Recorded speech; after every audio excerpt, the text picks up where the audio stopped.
Hey, welcome back to another video. My name is Zach, and in this video I'm going to be talking about how to ink traditionally is the major topic. In this video though, I'm going to be drawing this little illustration on a 5x5 piece of Bristol paper of two orc kind of warrior guards patrolling a little area with these two adventurers kind of hiding out behind some cobble walls behind them. Just kind of a little comic scene, so to speak, to kind of have in the background as I talk about the inking traditionally. And this is also part 1 of 2. In part 2, I will be coloring this piece in Procreate. We'll scan it into the computer. I'll go through my process to get rid of all these red pencil lines, and then we'll go color in Procreate. This is a topic that's, very in-depth and wide, and, I'm not going to be able to cover everything in this video, but this is kind of just my overall viewpoints on my process and things that I've learned and ways to go about inking traditionally that hopefully will help you, especially if you're just starting out. But anyway, let's go ahead and get into it. Just before I start with all the tips though, traditional inking takes a long time to get comfortable with and to find your own way of doing it.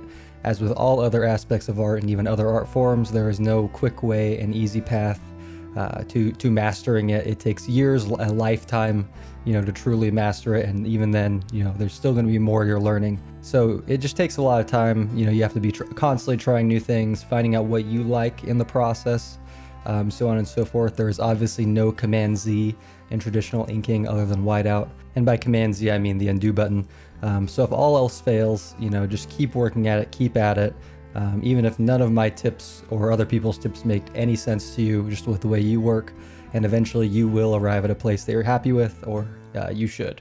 It just might take a long time. Anyway, without further ado, let's get into it. This is going to be a bit of a longer video, or project it to be, than my others, so strap yourselves in, grab your sketchbook and or a drink or a snack or something, and we'll go ahead and get right into it. So first and foremost, the inking is the second step in my artistic process. In the wide sense, my process goes ideation to sketching to inking and then to color.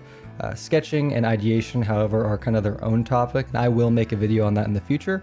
Inking is just my favorite step of the process and the one that I find the most satisfaction with. So I really wanted to make a video on that first. But the first tip is to relax. I know that seems kind of like, you probably want me to talk about how much pressure should you put, and that's all coming. But the first step is to relax. Inking requires a lot of, or inking well, requires a lot of kind of mental clarity because it is permanent. You really want to be focused and paying attention to what you're doing, which might sound obvious, but because typically a lot of the inking tools, like if you're using a brush or even like a fountain pen or something with or a nib holder, they require like pretty fine pressure control, especially if you're just getting started. Like you're gonna have probably very little pressure control, so getting into a good flow with the tools, relaxing and really focusing on what you're doing is very important. Eventually you get to a place where you can ink and you could talk to someone in the background and do all that kind of stuff. It becomes more of a second nature kind of thing. But if you're starting out, really try and get into a mode where you're relaxed and focused and paying attention. Always helps. And even if you haven't drawn in a while, or you're coming in kind of rusty, just starting at a place where you're relaxed and focused is key. I kind of think of inking kind of like meditation, where if you're thinking about it too much, you're probably doing it wrong. And if you're thinking about it too little, you're probably also doing it wrong. There's kind of a fine line in there that you really want to ride while you're going through it.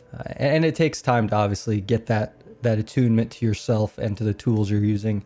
I would also advise maybe picking like 1 or 2 inking tools. Like if you really like brush pen, or you really like fountain pens or whatever, pick 1 or 2 and kind of stick with them for a while before trying something else, because you won't really learn the ins and outs of the tool until you do that.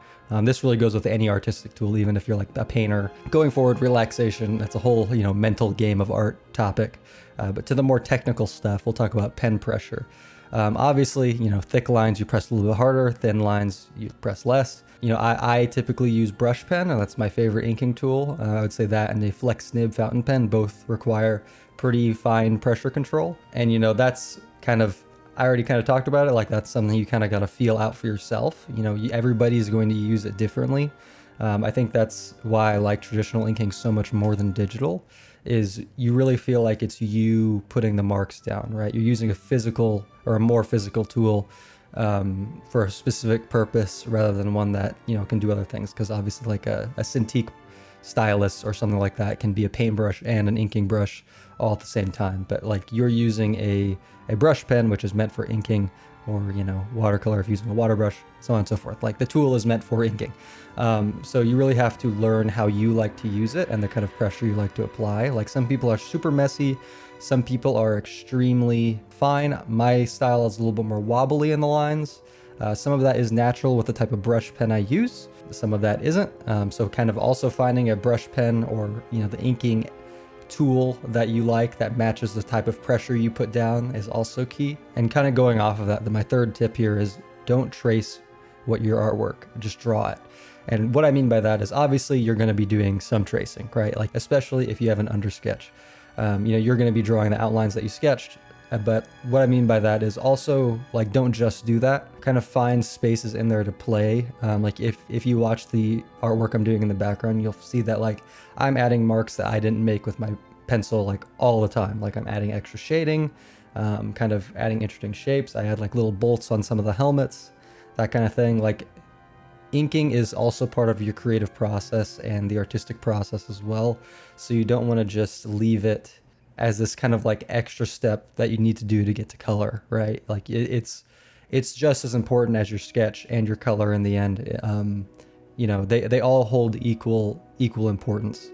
And with that, like a lot of time in my inking, this is the fourth tip, is I'll add detail. Like you want to add a lot of detail just to illustrations in general. If you're an illustrator, like you want to really take your time. This all goes in with your composition and all that kind of stuff. But like, I guess the big message with these first 4 tips is, you know, take your time, move at the pace you want to move at. There's no rush, there's no pressure.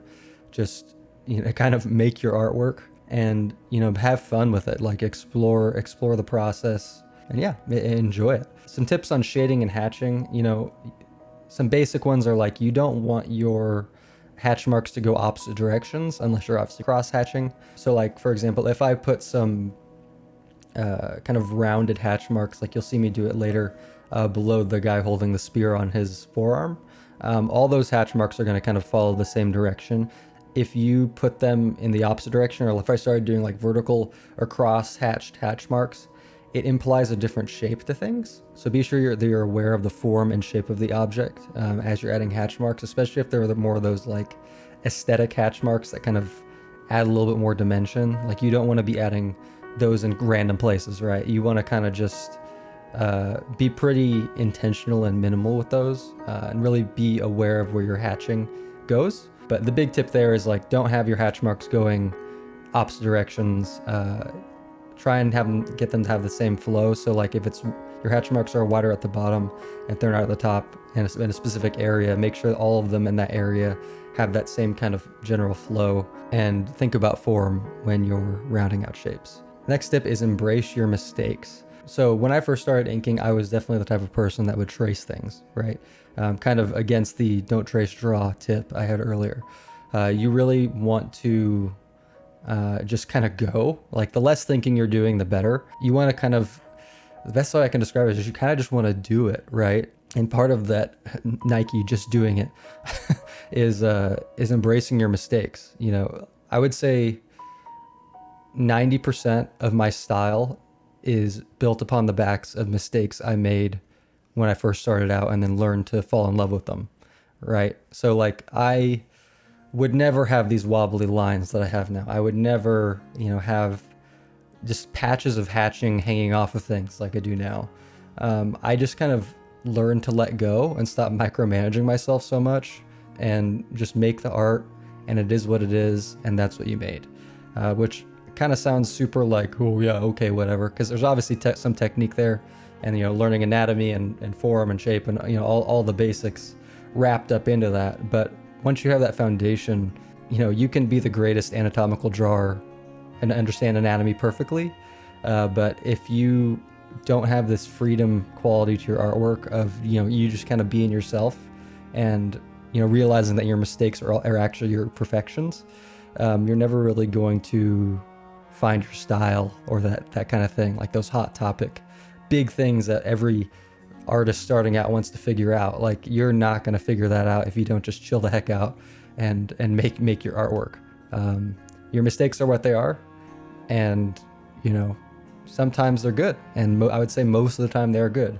There's obvious times, you know, it just goes into my second to last tip, is fixing your mistakes. So like, obviously if I just put a giant mark through my piece, you know, that's bad. Like, I wouldn't want to do that. Like, you want your marks to be intentional and that kind of a thing. So if I do have a mistake, there's two ways I'll go about fixing it. One way is I'll just do some whiteout, either with a white gel pen. The specific one I have is a Uniball Signo. I'll try and put a photo of it in the video, or I'll just link it below in the description. And then I also use, for bigger mistakes, it's called a Pentel Presto, which is basically like a whiteout stick, kind of. It's for thicker, and you can also use those to like put some detail in the black areas and to add highlights back in and that kind of thing too. But that's another topic. But basically, if I have a mistake that I want to fix traditionally, I'll use one of those two options. And again, if you want to check out those tools, I'll put a link to those below. Along with that, I'll also, a lot of the time, and we'll go into this when I go into the color video, is once I scan my artwork in, because a lot of the time I'll scan my traditional inks in and then color digitally, I'll fix and even add some inking digitally, as long as they're like minor. Like, I generally won't do the big giant changes. If it requires a big giant change, I'll just redraw it. But if it's something small, like a stray ink mark, or maybe I didn't add enough detail somewhere, or I forgot something, I'll generally just add that in Procreate after the fact, just because it keeps the process moving. I'm not sitting and thinking about things too long. I'm always moving in a forward direction. And that's really the key of, you know, making mistakes well. And the last and final tip is, it's not about precision, it's about feeling. When you're first starting out, your artwork is really restricted, and at least mine was. I don't know about yours. My artwork was very tense, kind of, is the best way I can describe it. And now it's kind of more flowy and smooth, even in the process of making it. And you know, I think when you're first starting out, you're really just trying to be as perfect as you can be. And eventually you get to a point where you realize that you can't, and that's really tiring, and that you just kind of gotta do the thing and make the thing. And that it's more important if your artwork evokes a feeling than if it's technically perfect. So like, if your hand anatomy isn't that great, or if, like, you know, maybe your body anatomy in general isn't that great, or your composition sucks, like, that's okay, as long as the thing feels good to look at.